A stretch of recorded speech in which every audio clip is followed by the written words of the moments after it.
नमस्कार मित्रांनो मी विशाल सोनवणे. तर रेशनधारकांसाठी 5 नवीन योजना सुरू झालेल्या आहेत. आता या योजना पूर्णपणे सरकारी योजना आहेत.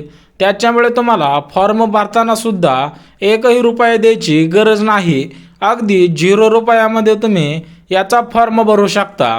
तर 50,000पेक्षा जास्त अनुदान सुद्धा या योजनांच्याद्वारे फक्त या कुटुंबांना दिले जाणार आहे, ते सुद्धा बघून घेऊयात. तर बघू शकता, रेशनधारकांसाठी 5 योजना आहेत. म्हणजेच एक गोष्ट लक्षात घ्या, फक्त आर्थिकदृष्ट्या गरीब कुटुंबातील महिलांनाच याचा लाभ देण्यात येणार आहे. म्हणजेच पूर्णपणे आर्थिकदृष्ट्या जे गरीब आहे, सोबतच ज्यांच्याकडे पिवळे किंवा केसरी रेशन कार्ड आहे, अशाच महिलांना या योजनांचा लाभ दिला जाणार आहे. ज्यांचे पांढरे रेशन कार्ड आहे अशा महिलांना याचा लाभ मिळणार नाही. आता जी पहिली योजना आहे ती म्हणजे अन्नपूर्णा योजना. तर अन्नपूर्णा योजनेचे फॉर्म सुरू झालेले आहेत. तर या योजनेमध्ये काय काय भेटणार आहे आणि याचा फॉर्म कुठे भरायचा आहे, सोबतच कागदपत्रे काय लागणार आहेत, ते अगदी आपल्या सोप्या भाषेत तुम्हाला मी सांगू इच्छितो. तो मोफत 3 गॅस. आता हे 3 गॅस कसे भेटणार आहेत, तर तुम्हाला वर्षातून 3 वेळेस फुकटमध्ये गॅस दिला जाणार आहे. ते सुद्धा 3 वेळेस भरून दिला जाणार आहे, ना की एकदा भरून देणार नाही. तर 3 वेळा तुम्ही गॅस भरून आणू शकता, ते पण फ्रीमध्ये. आता अन्नपूर्णा योजनेची अजून थोडी माहिती करून घेऊया, जेणेकरून तुम्हाला लवकरात लवकर कशा पद्धतीने याचा अर्ज करायचा आहे त्याची आयडिया येऊन जाईल. त्याची सर्व माहिती, जसे की कागदपत्रे काय लागणार आहेत, फॉर्म कुठे भरायचा आहे आणि शेवटची तारीख काय आहे.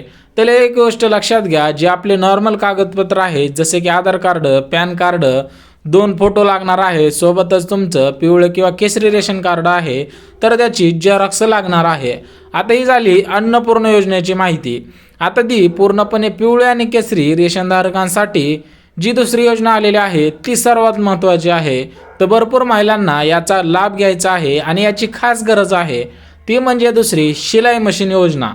तर शिलाई मशीन योजनेचा लाभ कसा घ्यायचा आहे ते सुद्धा बघून घेऊयात. तर शिलाई मशीन योजनेचा लाभ फक्त आर्थिकदृष्ट्या गरीब कुटुंबातील महिलांना दिला जातो. म्हणजे जे आर्थिकदृष्ट्या ज्यांचे उत्पन्न 2.5 लाखांपेक्षा कमी आहे त्यांनाच याचा लाभ दिला जातो. तर बघू शकता, याचा लाभ पूर्णपणे कोणकोणत्या महिलांना दिला जातो, की त्यांचे उत्पन्न म्हणजे त्यांच्या कुटुंबाचे उत्पन्न किती असावे हे सुद्धा सरकारने सांगितलेलं आहे. तर बघू शकता, शिलाई मशीन योजनेचा लाभ घेण्यासाठी तुमची जी पात्रता आहे की तुमच्या उत्पन्नावरती ठरवली जाते. आता तुम्ही म्हणता शिलाई मशीन योजनेचा आम्हाला अर्ज करायचा आहे, तर आम्हाला पात्रता काय असावी लागणार आहे, तर त्यावेळेस आपण अर्ज करू शकतो. तर तुमचे उत्पन्न कमीत कमी 50,000 आणि जास्तीत जास्त 2.5 लाखांच्या कमी पाहिजे, तरच तुम्ही याच्यासाठी अर्ज करू शकता. आणि त्याच्या पलीकडची सर्वात मोठी जी आणि सर्वात महत्त्वाची जी गोष्ट आहे, जर तुम्ही शिलाई मशीन योजनेचा म्हणजे शिलाई मशीनचा जर कोणता कोर्स केला असेल तर तुम्हाला याच्यामध्ये सवलत दिली जाते. म्हणजे सर्वात आधी तुमचा फॉर्म चेक केला जातो आणि तर तुम्ही या योजनेमध्ये बसत असाल तर लवकरात लवकर तुमचा फॉर्म म्हणजे जेवढे फॉर्म आलेले आहेत त्याच्यामध्ये ज्या ज्या महिलांनी याचा जो कोर्स असतो, आता शिलाई मशीनचा जो कोर्स असतो तुम्हाला तर माहिती आहे, जर तुमच्याकडे हे सर्टिफिकेट असेल तरी पण तुम्हाला याचा लाभ सर्वांच्या आधी दिला जातो. तर बघू शकता, अशा पद्धतीचं सर्टिफिकेट असतं. ज्यावेळेस तुम्ही फॉर्म भरणार आहात तर त्याला याची झेरॉक्स जोडून द्यायची आहे. ओरिजिनल आपल्याला कोणालाही हे सर्टिफिकेट द्यायचं नाही. जर तुमच्याकडे हे सर्टिफिकेट असेल तर फॉर्म भरताना तुम्ही जोडून द्या, जेणेकरून तुमचा फॉर्म लवकरात लवकर पात्र ठरेल आणि तुम्हाला पूर्णपणे या योजनेचा लाभ सर्वात आधी भेटला सुद्धा जातो. आता शिलाई मशीन योजनेचा जो उद्देश आहे तो उद्देश काय आहे, तर जे आर्थिकदृष्ट्या गरीब कुटुंबातील ज्या स्त्री आहेत त्यांना सक्षम बनवणे, त्याच्यामुळे शिलाई मशीन योजनेची सुरुवात केलेली आहे. आता तिसरी जी योजना आहे ती म्हणजे विश्वकर्मा योजना. तर विश्वकर्मा योजना भरपूर महिलांना माहीत नाही, तर ती माहीत सुद्धा आपण लगेच करून घेऊयात. तर विश्वकर्मा ही योजना पूर्णपणे उद्योगधंदासोबतच कारागिरी यांच्यासाठी आहे. जसे की कोणाला दुकान टाकायचं असेल तर त्यांनी याचा लाभ 100% घ्यायचा आहे. म्हणजेच एक गोष्ट लक्षात घ्या, जर तुम्ही पूर्णपणे लाकडापासून अवजारे बनवत असाल किंवा तुमचा वेगवेगळे धंदा असाल तर तुम्ही या योजनेसाठी अर्ज करायचा आहे. आता अर्ज कोण कोण करू शकतो ते सुद्धा बघून घेऊयात. आता लाकडापासून शेतीची अवजारे बनवणारे किंवा साधने बनवणारे जे कारागीर असतात त्यांना या योजनेचा लाभ दिला जातो.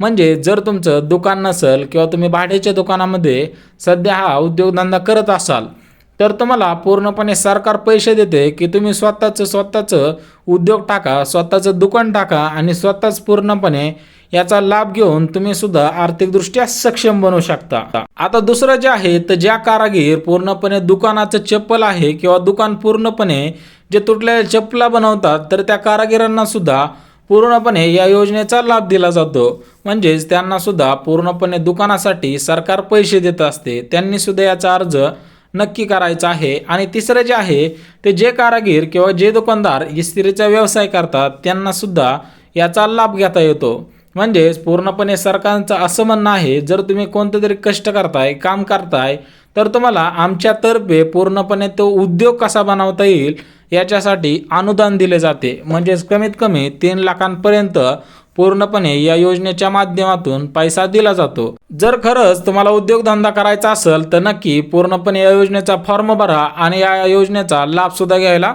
विसरू नका। तर 350 पेक्षा जास्त कास्टमधील लोकांना विश्वकर्मा योजनेमार्फत अनुदान देण्यात येते। त्याच्यामुळे लवकरात लवकर या योजनेचा फॉर्म भरा आणि पूर्णपणे 100% अनुदान याच्यामध्ये देण्यात येते, ना की 1 रुपया सुद्धा तुम्हाला भरायची गरज नाही। तर पूर्णपणे 3 लाखांपर्यंत लोन सरकार पुरवत असते आणि त्याला व्याजदर सुद्धा अगदी कमी असतो। त्याच्यामुळे जर गरज असेल, जर तुम्हाला काहीतरी बनायची इच्छा असेल, उद्योग करायची इच्छा असेल तर लवकरात लवकर विश्वकर्मा योजनेचा अर्ज भरा। आता जी चौथी योजना आहे ती म्हणजे प्रधानमंत्री आवास योजना। तर प्रधानमंत्री आवास योजना ही फक्त गरीब कुटुंबातील नागरिकांसाठी आहे। म्हणजेच एक गोष्ट लक्षात घ्या, तुम्ही जर आर्थिकदृष्ट्या गरीब असाल, तुम्हाला राहायला घर नसेल, बाथरूम नसेल, किचन नसेल तरच तुम्हाला योजनेसाठी अर्ज करता येणार आहे। कारण ग्रामसेवक जे ग्रामपंचायतचे जे कार्य अधिकारी असतात ते पूर्णपणे सर्वे करणार आहेत ज्यावेळेस तुम्ही फॉर्म भरणार आहे।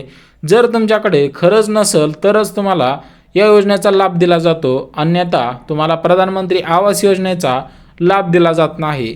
कारण प्रधानमंत्री आवास योजना ही पूर्णपणे केंद्राची योजना आहे आणि केंद्राच्या योजनेमध्ये पैसे सुद्धा जास्त दिले जातात आणि घरासाठी पूर्णपणे जे नियोजन असतं ते सुद्धा अगदी सुटसुटीत केलेलं असतं।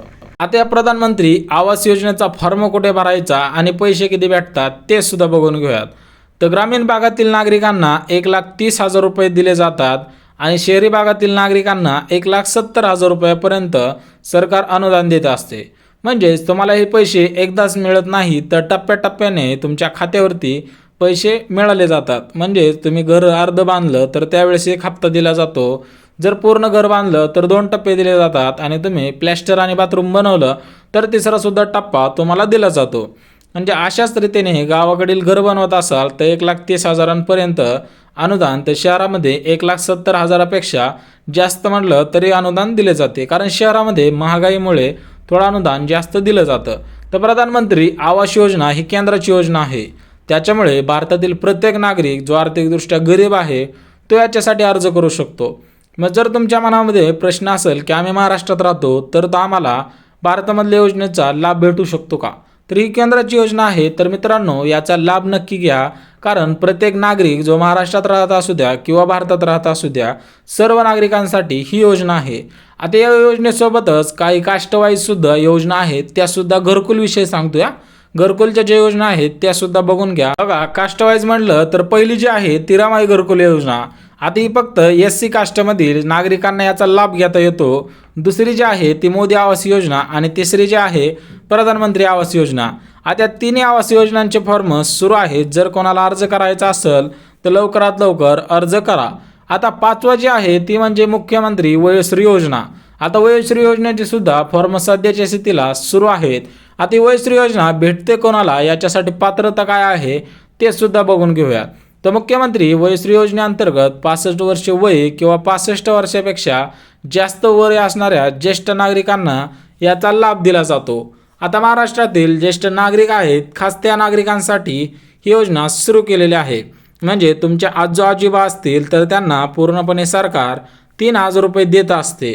आता हे 3,000 रुपये थेट त्यांच्या खात्यामध्ये जमा करते, परंतु त्यांना पूर्णपणे सर्व गोष्टींची पात्रता लक्षात आली त्याच्यानंतरच तुम्हाला याचा फॉर्म भरता येणार आहे। 3,000 रुपये ज्येष्ठ नागरिकांना दवाखाना सोबत इतर त्यांच्या मूलभूत गरजांसाठी सरकार पैसे देत असते, त्याच्यामुळे घरातील कोण तुमच्या ज्येष्ठ नागरिक असेल ज्यांचे वय 65 वर्ष किंवा 65 वर्षापेक्षा असेल तर तुम्ही फॉर्म भरून घ्यायचा आहे. त्याचा अर्ज पूर्णपणे ऑनलाईन आहे, लवकरात लवकर भरून घ्यायचा आहे, कारण याची लास्ट डेट सुद्धा जवळ आलेली आहे. म्हणजे मुख्यमंत्री वयश्री योजना भरपूर दिवस चालू झालेली आहे. त्याचे अर्ज जर तुम्ही केले नसेल तर लवकरात लवकर करून घ्या. जर माहिती आवडली आणि काय अडचण असेल तर कमेंटद्वारे विचारा.